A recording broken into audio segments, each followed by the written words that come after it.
Hi, this is the FLL Mentor channel. Our goal is to provide tips, tricks, and advice for FLL robotics.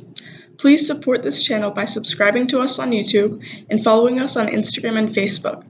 You can also help us out by shooting us an email, which is thefllmentor@gmail.com. Today, we will be going over your team.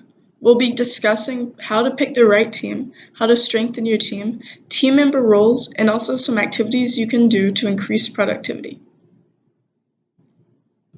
How to strengthen your team. Once you have chosen your team, it's important for you to find your strengths and weaknesses. During your first few meetings, you can usually figure this out just by observing.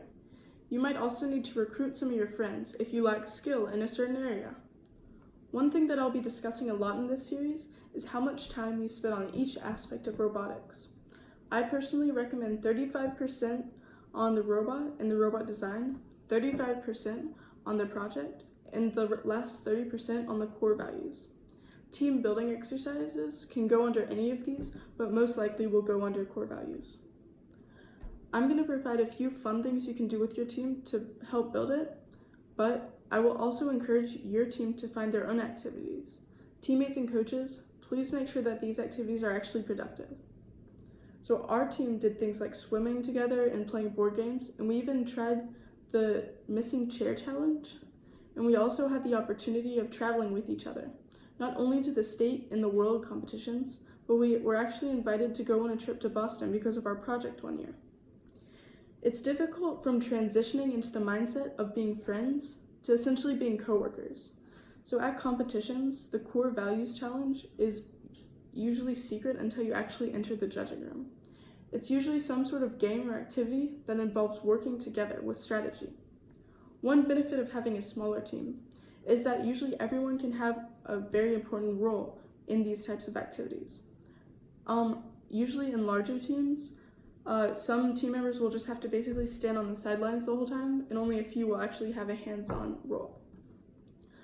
Some of examples of these challenges are completing puzzles or the whole team ordering a stack of the core values from their least favorite to their favorite. It's also pretty fun and very productive to maybe try to figure out what some of these have been in the past and try them in your own meetings. Roles. It's important for everybody on the team to have specific roles, but everybody needs to know how to do everything. I really don't know how to stress this enough.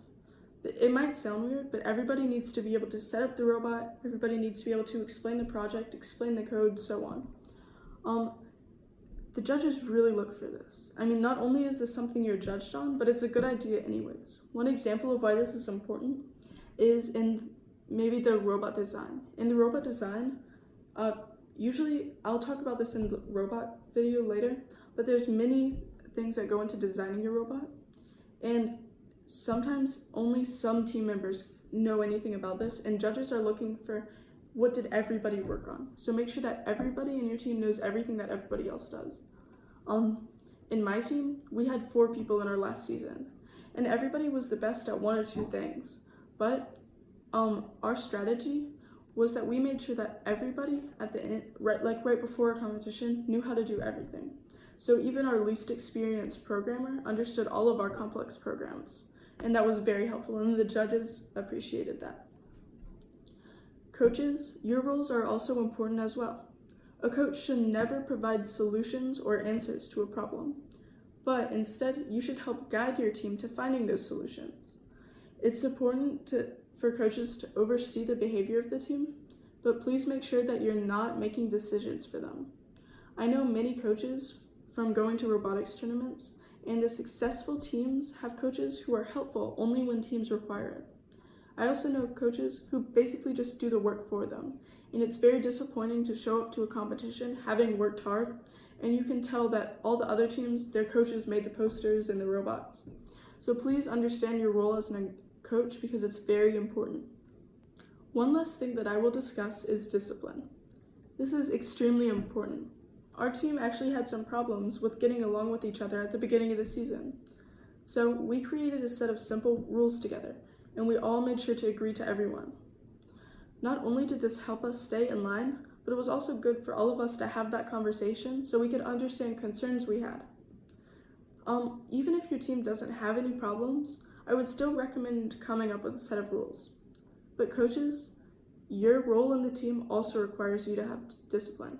Please understand this. There are so many teams at competitions whose posters and robots are made by the parents. Also, do not force your team to learn things or to do things. For example, like creating this set of rules.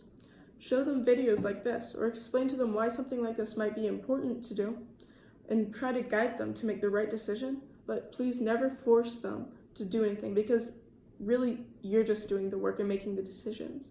And robotics is to make sure that basically the teams can be independent. Discipline is very important in robotics for teammates and for coaches.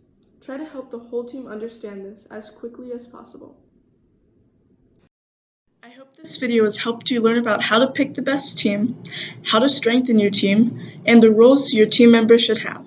If you have any questions or comments, please let me know.